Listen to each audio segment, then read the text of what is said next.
Hello friends, मु दीपा आपण को बनाली चैनल ले स्वागत करुछि।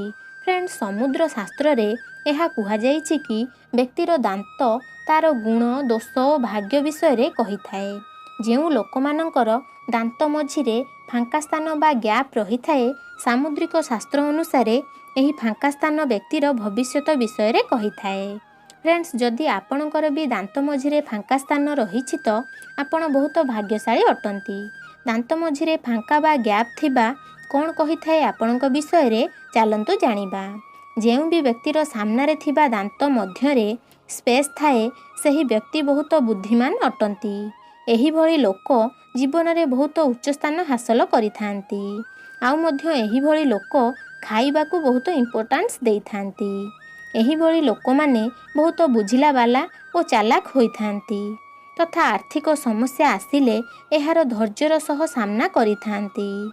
एही लोक माने खोला प्रकृतिर होइथांती तथा निज मनर कथा कहिबारे संचय करंती नाही।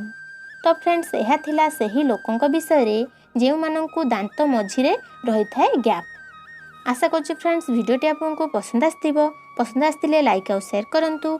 आ मध्य हम चैनल को सब्सक्राइब करि नियंतु। धन्यवाद।